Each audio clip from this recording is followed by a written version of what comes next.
Bismillahirrahmanirrahim. Assalamualaikum warahmatullahi wabarakatuh. Bismillahirrahmanirrahim. Lillahi ta'ala wa syafa'ati Rasulillah Muhammad sallallahu alaihi wasallam. Khususan li mu'allif hadzal kitab al-alama Syekh Salim bin Sunnah al-Hadrami wa bidiyatul futul wal ulum rusum wa salahil jasadi wal ruh siri asraril Fatihah. A'udzu billahi minasyaitonir rajim. Alhamdulillahi rabbil alamin arrahmanir rahim. Iyyaka na'budu wa iyyaka nasta'in ihdinas siratal mustaqim. Siratal ladzina an'amta 'alaihim ghairil maghdubi 'alaihim waladdallin. Rabbighfirli wa liwalidayya wa lil mu'minina amin. Fatihah sekali lagi. Kita niatkan mungkin di antara ahli famili kita, di antara karib kerabat kita ada yang diuji dengan satu penyakit, dengan keberkahan suratul Fatihah Allah angkat penyakitnya, Allah sehatkan badannya, Allah berikan kesembuhan yang sempurna, dan kita semua senantiasa dipelihara kesehatannya oleh Allah untuk ibadah kepada Allah Subhanahu wa taala. Ala hadhihi niyyah wa likulli niyyatin shalihah wa bi niyyati syifal ajila wassalam. Al-Fatihah. A'udzu billahi minasyaitonir rajim. Alhamdulillahi rabbil alamin arrahmanir rahim maliki yaumiddin. Iyyaka na'budu wa iyyaka nasta'in ihdinas siratal mustaqim. Siratal ladzina an'amta 'alaihim ghairil maghdubi 'alaihim waladdallin. Rabbighfirli wa liwalidayya wa lil mu'minina amin. Fatihah sekali lagi. Kita niatkan untuk anak cucu keturunan kita, semoga Allah berikan anak cucu keturunan yang soleh, ya Allah, selamat dunia akhirat, bahagia dunia akhirat, mulia hidupnya dunia dan akhirat, dijauhkan daripada bala musibah fitnah, dirubah, dibalik menjadi kebaikan buat mereka. Ala hadhihi niyyah. Al-Fatihah. Bismillahirrahmanirrahim. Alhamdulillahi rabbil alamin arrahmanir rahim maliki yaumiddin. Iyyaka na'budu wa iyyaka nasta'in ihdinas siratal mustaqim. Siratal ladzina an'amta 'alaihim ghairil maghdubi 'alaihim waladdallin. Rabbighfirli wa liwalidayya wa lil mu'minina amin. Untuk menyempurnakan duduk kita, mari kita niat i'tikaf bersama-sama. Bismillahirrahmanirrahim. Nawaitu an a'takifa fi hadzal masjid sunnatan lillahi ta'ala. Bismillahirrahmanirrahim. Wa qala Syekhul Mu'allif rahimahullahu ta'ala wa adama an-naf'a bihi wa bi barakati ulumihi wa bikum fid dharain amin. Radhiyallahu ankum. A'dzarus shalah. Jamaah sekalian, yang pertama saya ingin memberikan apresiasi yang tinggi kepada kita semua yang alhamdulillah di tengah-tengah kesibukan kita semua masih Allah tentukan kita semua berada pada satu majelis yang begitu dipuji oleh baginda Rasulullah sallallahu alaihi wasallam yang disebut dengan taman surganya Allah. Besar satu harapan, semoga benar waktunya nanti kelak kita diizinkan oleh Allah dengan kasih sayangnya berada pada taman daripada taman surganya Allah Subhanahu wa ta'ala. Yang kedua, semoga ini bertanda Allah lagi sayang sama kita semua, karena kata baginda Rasulullah, ya Ali, pesan Rasul kepada Ali, apabila Allah cinta kepada seorang hambanya itu dibersihkan. Gimana cara membersihkannya? Allah berikan taufik hidayah kepada orang itu untuk beramal soleh menjelang wafatnya. Nah, mudah-mudahan kita termasuk hamba-hamba Allah yang dicintai oleh Allah Subhanahu wa ta'ala. Dan hanya sebagai catatan kecil, berangkat dari banyak yang bertanya, bukan di sini tapi beberapa jamaah di rumah dan di berbagai macam tempat, kenapa dia suka ngelihat orang habis sholat maghrib sholat sunnah 6 rakaat. Iya, pertama itu disebut dengan sholat awabin. Sholat awabin itu maksimal 20, minimal adalah 6 rakaat. Kebetulan dalam kitab Lubabul Hadis, syarahnya adalah Tanqihul Qaul. Lubab itu ditulis oleh Abdurrahman bin Abi Bakar As-Suyuti, sedangkan syarahnya Tanqihul Qaulnya itu ditulis oleh Syekh Nawawi Al-Bantani. Ada Imam Nawawi, ada Syekh Nawawi. Itu ditulis oleh Syekh Nawawi pada bab yang itu kitabnya isinya ada 40 bab. Setiap bab itu 10 hadis. Jadi kitab itu tidak kurang 400 hadis. Misalnya bab pertama fadilah dari kalimat Bismillahirrahmanirrahim. Fadilah nuntut ilmu dan duduk dengan ulama. Fadilah membaca la ilaha illallah. Fadilah sholat sunnah. Fadilah sholat fardu misalnya. Nah, di bab fadilah sholat sunnah itu ada satu hadis. Barang siapa yang sholat 6 rakaat ba'dal maghrib qabla ayyatakallama 'anid dunya, sebelum dia ngomong perkara dunia. Jadi habis sholat maghrib nggak ngomong perkara dunia. Gitu, assalamualaikum warahmatullahi wabarakatuh, dia nggak nanya ntar malam arisan nih. Nah itu nggak begitu ngomongnya. Pokoknya itu nah, sholat 6 rakaat maka potensi gufirolahu biha dzunubuhu khamsina sanatan, diampunin dosanya dengan sholat itu 50 tahun. Jadi potensi dosa kita diampuni 50 tahun. Pantesan di salah satu pesantren yang kebetulan anak saya mondok di situ, saya pernah ikut sholat maghrib berjamaah di sana di daerah Sukabumi. Pesantren itu membiasakan santrinya sholat sunnah 6 rakaat ba'da maghrib. Saya berhusnuzon itu yang disebut tadi hadis tadi. Apa aja sholatnya? Pertama sholat ba'diyah. Karena dari antara 12 sholat yang KW1 sunnah itu, yang kata Nabi jagai 12 rakaat, ini KW1 Pak. Jangan bela-belain duha tapi yang 12 enggak ini. Jadi ini di antara yang 12 rakaat itu adalah ba'diyah maghrib 2 rakaat. Nah, habis itu sholat apa lagi? Sholat taubat 2 rakaat, kemudian sholat hajat 2 rakaat gitu. Tapi ini sunnah, artinya ya jangan juga diabaikan, cuma jangan juga sampai kayak wajib gitu ya. Ya dalam seminggu jangan sampai kagak dah. Ya, kalau seminggu sekali kan lumayan 50 tahun. Sebulan berarti 200 tahun. Waduh, hitung-hitungan banget gitu. Kalau hari Jumat kan ba'da asyar, baca sholat umi 80 kali. Potensinya 80 tahun dosa kita diampuni. Ibadah kepada Allah Subhanahu wa taala 80 tahun potensi dosa kita diampuni. Sholawat umi itu Pak. Keterangannya ada dalam kitab Irsyadul Ibad, kitab yang cukup populer di kalangan pesantren-pesantren. Kitab Ihya kalau nggak salah ada juga itu tentang masalah sholawat. Tapi mulainya bukan di hari Jumat ba'da asarnya sebenarnya, tetapi mulai malam Jumat sampai waktu terakhir itu hari Jumat ba'da asyar, minimal 80 kali. Allahumma sholli ala sayyidina Muhammad an-nabiyil ummi wa ala alihi wa sahbihi wa sallim taslima. Pakai abdika boleh enggak? Boleh. Allahumma sholli ala sayyidina Muhammad abdika wa rasulika an-nabiyil ummi wa ala alihi wa sahbihi wa sallim taslima 80 kali. Kalau di pondok saya santri wajib tuh. Ya, dari waktu duha. Jadi kalau Jumat itu kita enggak baca Ar-Rahman, enggak baca Waqiah, tapi dari duha sholat 4 rakaat minimal, kemudian baca sholawat terus, jadi baca sholawat aja.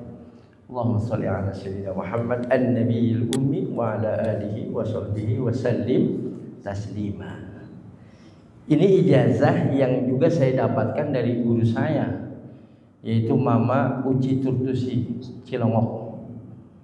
Beliau ngajarkannya lamun rek naon, kalau pengen apa aja kan, minta ke Gusti Allah jeung sholawat. Kalau pengen apa aja mintanya pakai sholawat.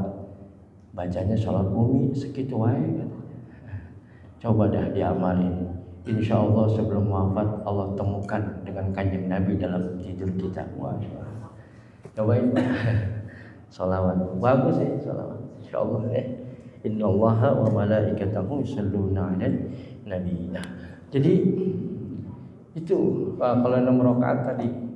Jadi ba'da maghrib, kemudian sholat sunnah taubat, sholat sunnah hajat, atau terserah sholat apa aja. 2 rakaat. Surahnya ya kuliah kulhu aja. Kalau sholat sunnah itu kan diringankan sifatnya, nggak perlu baca doa iftitah Allahu akbar kabir atau Allahumma baini, langsung aja. Dan surahnya ya jangan yang panjang-panjang gitu. Yang ringkas-ringkas saya kuliah dan kulhu itu aja. Ya jadi mudah-mudahan ini bisa jadi tambahan amaliyah kita gitu ya. Yang kedua tadi ada sholawat. Yang ketiga tambahan sedikit. Ini pesan guru-guru dalam kitab-kitab, kalau sudah masuk 50-60 tahun ada surah yang dijagain Pak.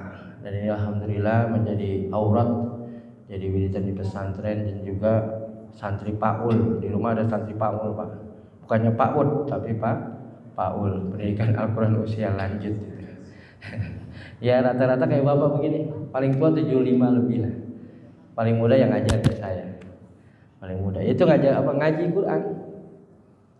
Quran yang masih taraf pemula. Saya pakai metode Utsmani, sama saya langsung baba susah banget tuh. Kita kalau bercanda gitu, waduh masih belum aja lu bang, dong gitu Ustaz. Jangan gitu dong Ustaz, kagak mau bercanda gitu. Ngapain aja dulu tuh 70 tahun jadi orang Islam.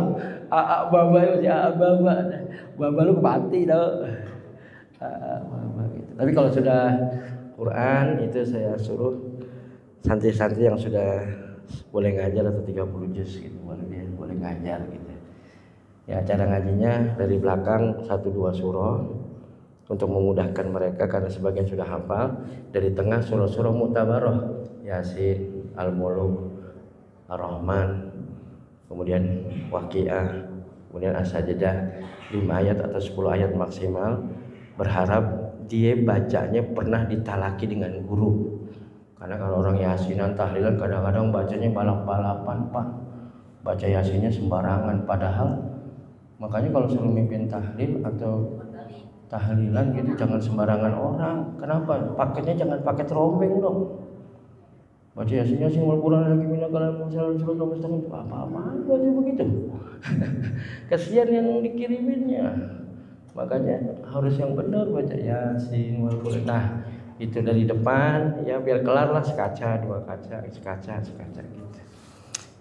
Ya, itu saya anjurkan untuk membaca 3 surah. Afdolnya sih baina maghrib wal isya, antara maghrib sampai isya atau minimal malam 3 Pak. Kalau memang kita nggak mau sehari sejuz atau hatamin 3 ini dawamkan kalau bisa. Yasin, Al-Mulk, Tabarok ya. Kemudian As-Sajdah, Alif Lam Mim Tanzil. Tabarok itu 30 ayat, Alif Lam Mim Tanzil atau As-Sajdah itu 30 ayat, Yasin 83 ayat. Ya kalau bahasa orang awam kayak kita ini, kayak saya, Yasin itu untuk urusan dunia dah. Kalau Tabarok itu untuk urusan kuburan. Kalau As-Sajdah untuk urusan nanti pada hari kiamat Pak. Nanti orang di padang mahsyar udah nggak kuat, bingung, pengen cepet-cepet diproses, udah nggak mikirin surga neraka, bodo amat deh, udah nggak kuat dengan tekanan keadaan yang begitu luar biasa sulitnya di padang mahsyar. Tapi ada orang-orang yang ngerasain, atau udah di surga aja. Ini fadilahnya. Begitu kita ke malaikat, ente ngelihat sirat mustaqim enggak? Pada mahsyar enggak. Loh kok bisa udah ada di surga? Di waktu hidupnya dulu nggak lepas dari membaca surah As-Sajdah katanya kita. Ya Allah 3 surah berat Ustaz, Yasinnya ilangin, Tabarok ame As-Sajdahnya jangan. 2 surah mah 60 ayat capek Ustaz. 1 ayat 1 menit 60 menit gitu. Masya Masya Allah, mendingan buat dia tiktokan. Hilangin al-muluknya, as-sajadahnya jangan.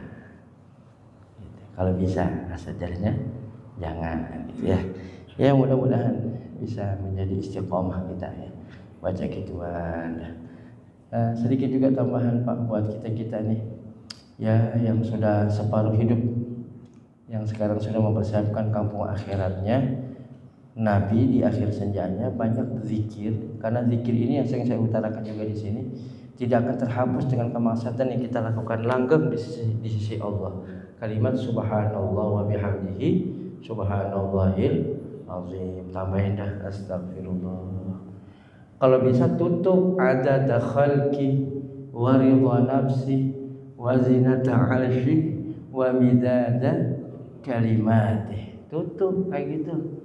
Bapak baca sholawat 100. Allahumma sholli ala sayyidina Muhammad an-nabiyil ummi wa ala alihi wa sahbihi wa sallim taslima 100 atau 101. Tutup di akhirnya adada khalqi wa ridha nafsi wa zinata arshi wa midada kalimati. Oh, baca subhanallah bihamdihi subhanallahil azim astaghfirullah 100. Tutup di akhirnya adada khalqi wa ridha nafsi wa zinata arshi wa midada kalimati. Kenapa?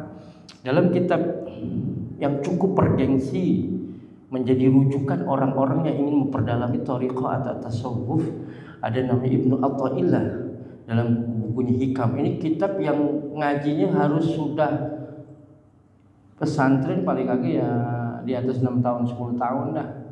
Bergengsi banget ini kitab dalam bentuk tasawuf. Itu ada keterangan. Jadi untuk menutup masa muda kita yang mungkin ghaflah, lalai dari mengingat kepada Allah, maka di setiap zikir kita tutup kalimat itu adada khalqi wa ridha nafsi wa zinata arshi wa midada kalimati. Bapak baca 100, teman bapak semalaman, maka kualitas yang 100 mengalahkan tadi yang baca lebih atau semalaman tadi, dengan catatan ditutup dengan kalimat adada khalqi wa ridha nafsi wa zinata arshi wa minada kalimati. Jamaah namanya orang tua kadang-kadang nyampein muda, apa iya nih gue baru dengar gitu, dicek di YouTube sama dia, ada katanya bener Ustaz, ternyata Ustaz Hadi Hidayat nerangin gitu juga, ternyata Gus Baha nerangin gitu juga. Alhamdulillah saya bilang, jadi percaya. Jadi dia baru percaya sama saya begitu dia cek dulu Pak, nyakitin lu Pak. Masya Allah, mudah-mudahan Allah kasih kita istiqomah. Ini kayak begini nih, Masya Allah. Baik, bismillahirrahmanirrahim. A'dzarus salati isnani. Bermula segala uzur sembahyang itu 2 perkara. Ini perkara-perkara yang menjadi sebab uzur salat, artinya dibolehkannya tidak salat. Wah, ini apaan jadi enak nih. An-naumu an-nisyanu. Pertama itu ketiduran. Yang kedua lupa, an-nisyan. Itu uzur salat. Di luar itu enggak. Uzur salat. Jadi kalau orang ketiduran ya udah orang ketiduran. Cuman jangan disengajain. Misalnya nih, ini tidur jadi minimal makruh lah kalau diharapkan. Saya nggak berani sampai itu. Minimal makruh. Katakan asar jam 3, antum tidur jam 3:15. Padahal punya keyakinan aneh kalau tidur pasti bablas nih. Ente tidur jadi dosa. Makruh minimal. Kenapa? Udah tahu begitu. Nah, boleh kayak orang gini, muntah kan kalau nggak sengaja nggak membatalkan puasa, tetapi menjadi batal puasa sebab muntah. Kalau kita udah tahu, misalnya ini aneh kalau naik busway pasti muntah nih, nggak biasa naik mobil, dulu biasa naik komplet. Dia naik juga bener muntah, jadi batal tuh puasanya. Karena ada unsur kesengajaan. Tapi tumben-tumben biasanya kita kalau naik becak nggak muntah, naik becak pakai muntah, gitu. Itu jadi enggak. Kenapa? Karena kebiasaannya tidak muntah. Gitu ya. Nah, sama tidur itu enggak sembarangan. Jadi tidur itu masya Allah nikmat. Maka dikatakan an-naum nisful maut. Mati itu, tidur itu setengah daripada mati. Jadi kalau mau lihat istri kita ntar meninggal kayak gimana, lihat lagi tidurnya. Celangap nih ntar. Insya Allah nisful maut itu. Makanya kalau orang tidur kan harus baca doa ya. Kemudian bangunnya alhamdulillah at'amana alhamdulillah ahyana ba'da ma amatana. Kalau tadi kan doa habis makan ya. Lapar loh man ini. Alhamdulillah ahyana ba'da ma amatana wa ilaihi nusyur. Kita minta tidur tuh, bukan tidur kayak gitu. Insyaallah ya. Kemudian lupa. Ada orang lupa bisa. Tapi lupa benar ya, bukan dilupa-lupain atau bukan pikun. Kalau pikun udah gak kena kewajiban lagi sholat Pak. Orang udah pikun nih, umur katakan 75. Kan dua penyakit yang gak bisa disembuhkan, mati sama pikun. Salah satu sebabnya apa? Kepikunan itu bisa timbul karena sering tidur asar. Makanya menjadi makruh tidur asar. Kalau disengaja-ngajain gitu, saya sekali tempo sekali namanya manusia ya. Lagi rebahan, kadang-kadang kita tamu terus saja. Habis asar jam 4 baru selesai. Baru akhirnya kita sholat asar. Cuman rebah-rebahan, kurang bablas. Astagfirullahaladzim, jam 6 kurang 15 menit. Ya Allah, bilang ngajar nih hari. Ya nggak apa-apa kalau sebenarnya. Jadi itu uzur sholat, tidur, kelupaan. Tetapi kalau ingat, kita pakai konsep yang dibolehkannya qadha. Konsep yang dibolehkannya qadha. Kalau ada orang nggak ada qadha ya nggak apa-apa. Tapi itu kan khilaf.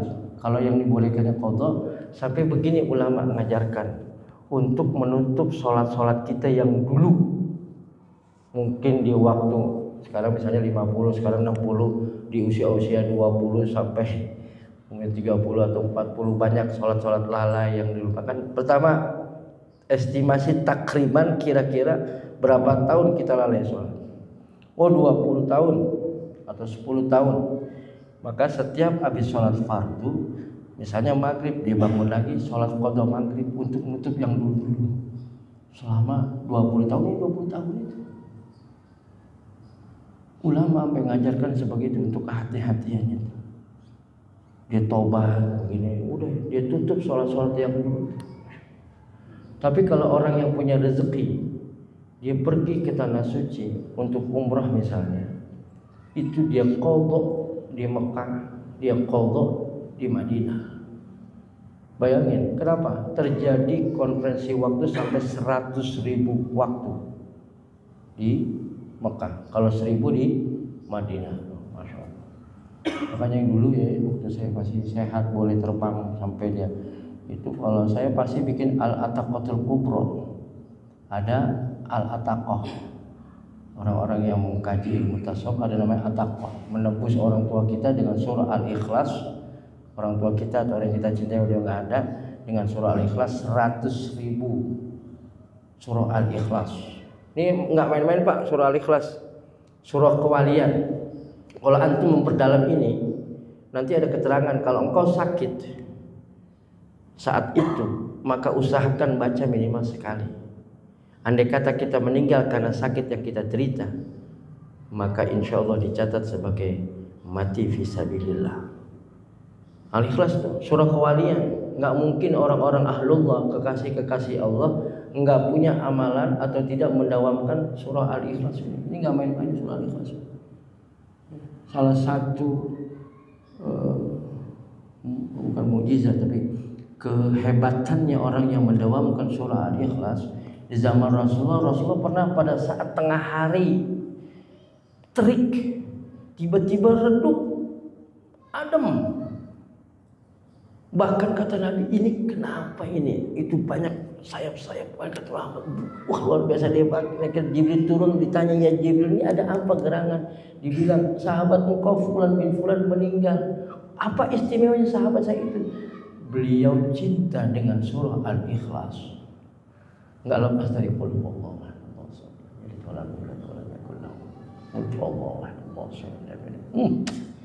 Masya Allah.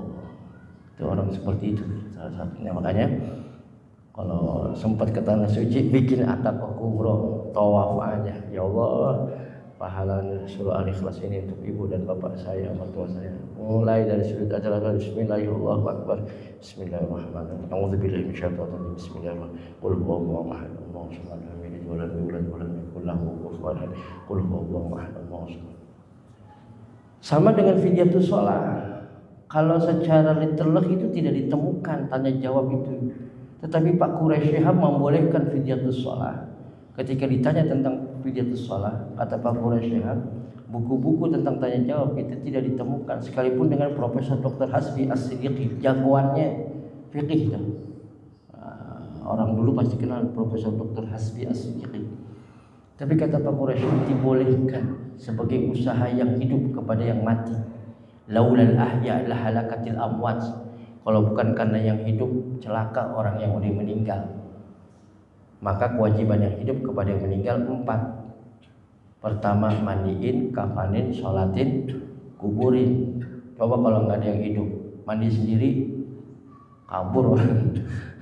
Ayo coba, masya Allah. Disolatin itu isinya doa, Allahumma ighfir lahu kalau laki-laki, Allahumma ighfir laha kalau perempuan. Sunnahnya imam, kalau laki-laki kita dibagiin pala, tapi kalau perempuan jenazahnya kita posisinya di pinggul, di pinggang. Itu sunnah jadi imam tuh. Yang nggak namanya sunnah boleh, tapi kalau bagusnya kalau imam yang ngerti, kalau jenazahnya laki-laki posisi kita di laki-laki itu di kepala, tapi kalau jenazahnya perempuan itu di pinggang kita. Masya Allah. Makanya nanti kalau di Kalimantan jangan heran laki-laki posisinya berbalik, Pak. Dulu ulama kita di Jakarta berdebat antara Habib Abdurrahman As-Sadaf, pendiri As-Saqafah, dengan Kiai Mu'alim Syafi'i Hazami tentang masalah posisi mayit. Sampai kata guru Ali Nur Ali At-Taqwa, Kiai Nur Ali At-Taqwa, Ujung Harapan Bekasi, lu pegangin tuh mayit, diriin gua sembayangin. Jadi emas ame emas nih asik, jadi ilmu dua-duanya benar.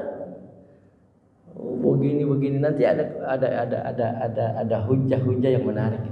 Kalau antum ingin mengetahui tanya jawab Islam yang cukup menarik untuk ulama-ulama Betawi, antum bisa baca buku Tawdihul Adillah Mu'alim Syafi'i Hazami. Itu saripati dari tanya jawab dulu di Radio Cendrawasih yang kemudian dibukukan. Dia sampai 11 jilid. Satu masalah tidak kurang 8 referensi Mu'alim Syafi'i Hazami, termasuk ulama yang mumpuni di bidang fikih.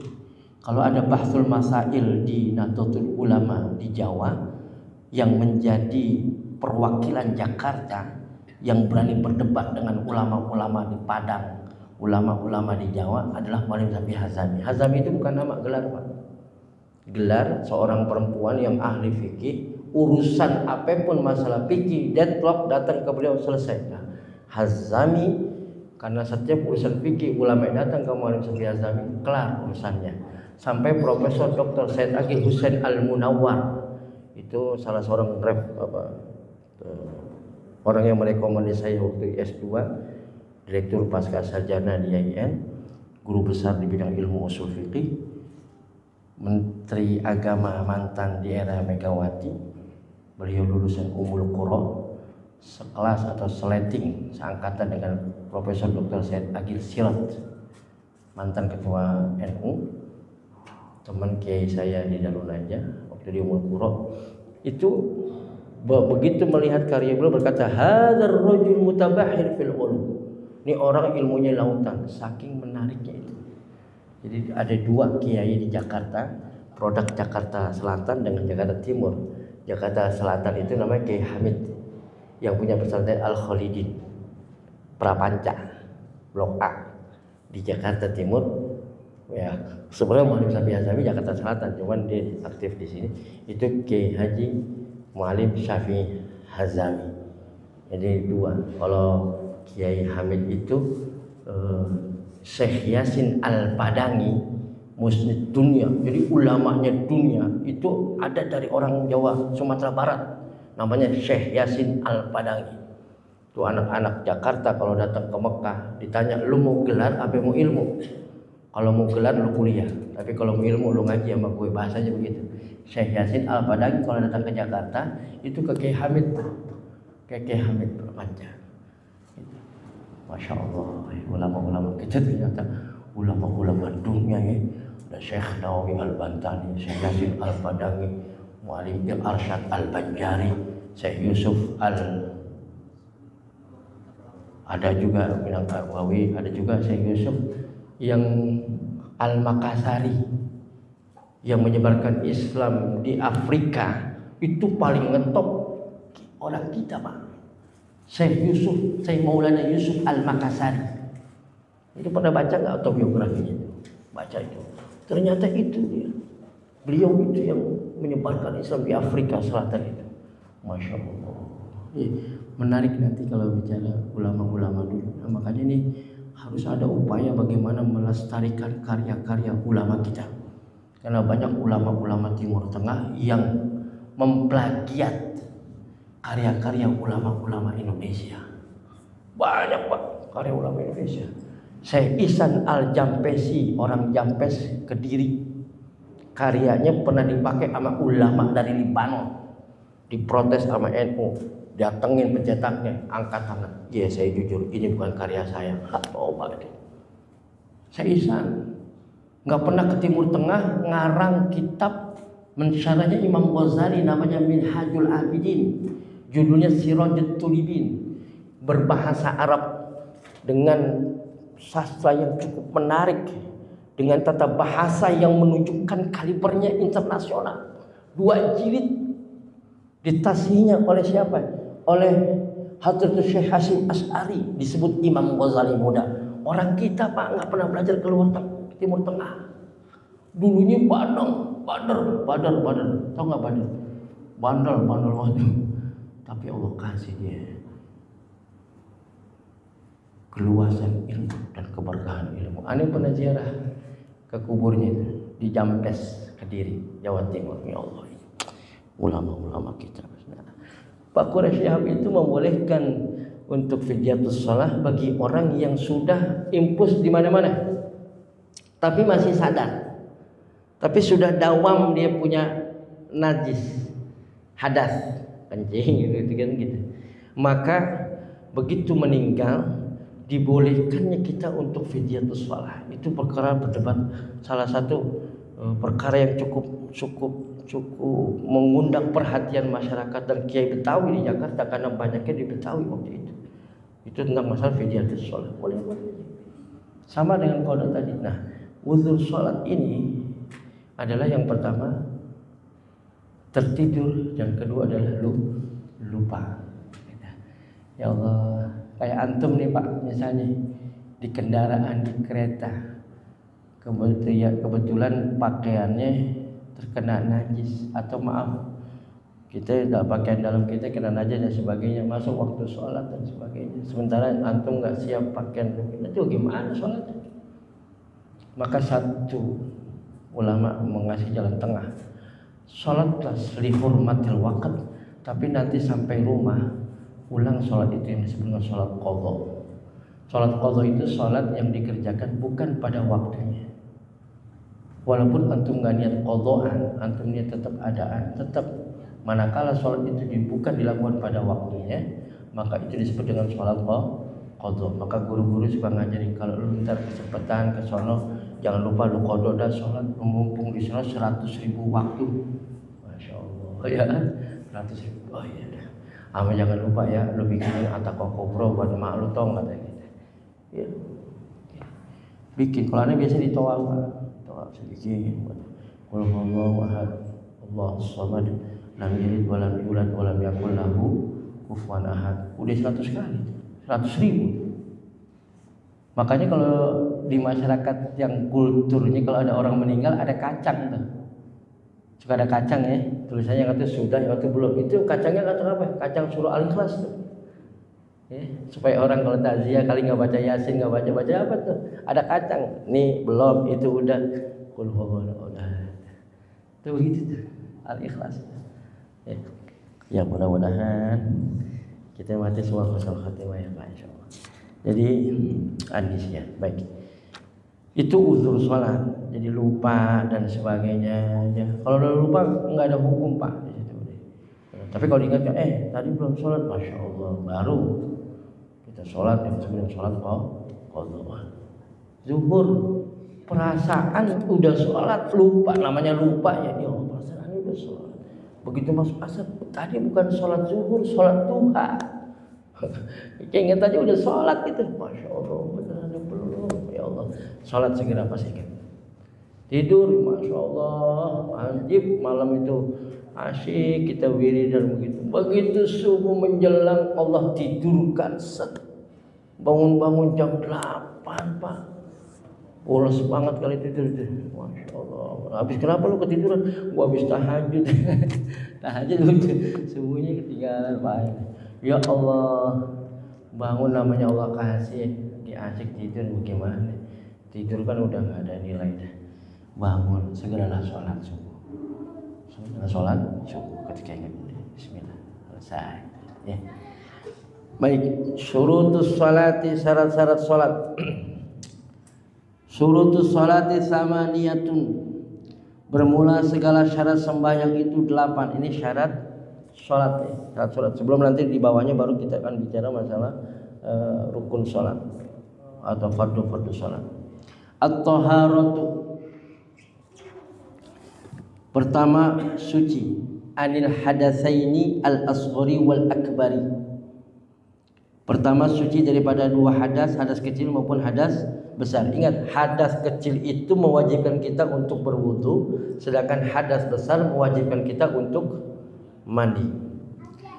Wa taharatu 'anil najasati fis saubi wal badani wal makani. Bermula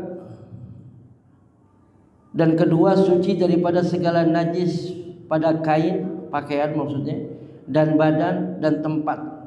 Jadi sholat itu harus suci syaratnya. Suci, badan kita suci, kemudian pakaian kita suci, tempatnya juga harus suci. Maka kalau di pondok itu disiplin banget waktu saya Pak. Olahraga, coba-coba ente nggak pakai olahraga, kena sanksi. Sholat, coba-coba ente nggak pakai sarung, ditempeleng. Zaman dulu kan tempelengan, zaman pondok itu. Jadi memang harus likuli maqal maqam, likuli maqam maqal. Jadi harus dipisahkan mana pakaian sholat, mana pakaian main. Ini kadang-kadang kerja nggak bawa kain, celana di bawahnya kinjek-kinjek terus, kencing berdiri, nggak digulung. Masya Allah, dia sholat bagaimana itu? Masalah kesucian pakaiannya nggak dijaga itu, ya Allah. Nah ini yang juga perlu kita perhatikan masalah itu. Ibu-ibu juga punya anak kecil yang kadang-kadang anak itu kencing, ibu gini-gini, begitu sholat pakai mukena sih, pakai mukena, tapi itu dasarnya tadi udah kena najis dan sebagainya. Coba orang pergi mau pergi jauh, jangan juga dipikirin termakan di mana, tapi pikirin tentang sholat, ada nggak pakaian buat sholatnya? Pikirin tuh pakaian sholatnya. Saya juga kalau misalnya nengok anak gitu, walaupun pakai kendaraan pribadi misalnya, tetap saya bawa sarung. Dikhawatirkan ya terkena najis celana kita pakai gitu. Dikhususkan gitu Pak untuk itu. Tahu bisa sampai rumah ini buat sholat, ini buat main, ini buat di rumah, ya digantung-gantung aja gitu. Itu jadi Islam itu rapi banget. Jadi harus juga diperhatikan masalah kebersihan, kesucian pakaian kita itu harus diperhatikan. Ya, ini banyak orang yang nggak memperhatikan itu. Sejadah itu rumah. Kalau di rumah cuma dipel kan nggak suci. Bagaimana? Suciin dulu apa yang benar. Jangan sampai ada bekas najis belum disucikan. Antum jalan telapak kakinya basah, nginjek kan jadi najis kemana-mana. Sejadah itu ya. Harus juga diperhatikan masalah kesucian-suciannya ya. Ini banyak yang saya perhatikan dulu di rest area kita lihat ya Allah. Gitu. Kadang-kadang mau celana pangsi tapi segini. Begitu sujud apa kan ketarik dengkulnya. Lagian udah nggak pantas lah orang pada pakai celana pendek gitu. Maaf Pak, jangan bicara etika, bicara terlalu tinggi dosa. Itu kan aurat. Saya juga bingung di tempat saya kadang-kadang udah Pak Haji pakai peci putih tapi pakai celana pendek kan kita bingung. Iya, Lagi orang pada betah banget pakai celana pendek ya. Nggak usah bicara moral terlalu tinggi Pak, itu dosa gitu loh. Kadang-kadang istrinya pakai jilbab panjang, lakinya pakai celana pendek. Ini laki-laki nggak bisa ngertiin istri. Istri juga nggak tahu. Ini orang ngerti aurat apa kagak sih nih? Itu dosa tahu. Ente pakai sejalan-jalan dosa gitu. Orang kenapa betah banget pakai dosa-dosa ria gitu? Apa susahnya sih pakai celana panjang? Nggak pakai kain gitu. Kalau bicara moral, saya suka bingung gitu. Makanya di pondok nggak bisa. Anak saya nggak berani pakai celana pendek. Di pondok biasa pakai kain. Bukan apa-apa. Ini orang pinter. Kenapa? Tahu batasan aurat. Kenapa sih pakai celana pendek? Karena nggak pinter Pak. Kenapa? Nggak tahu. Segitu rendahnya pengertian agama, dia nggak tahu batasan aurat gitu loh. Bahwa aurat itu dosa nggak? Pakai celana pendek dosa nggak? Dosa. Nggak pakai celana pendek gitu. Mantul. Masya Allah. Mudah-mudahan ya jaga. Nah ini nih. Jadi harus diperhatikan masalah-masalah ini. Baik. Wallahu a'lam bishawab. Nanti kita lanjutkan lagi insyaallah minggu depan. Assalamualaikum warahmatullahi wabarakatuh. فبأي آلاء ربكما تكذبان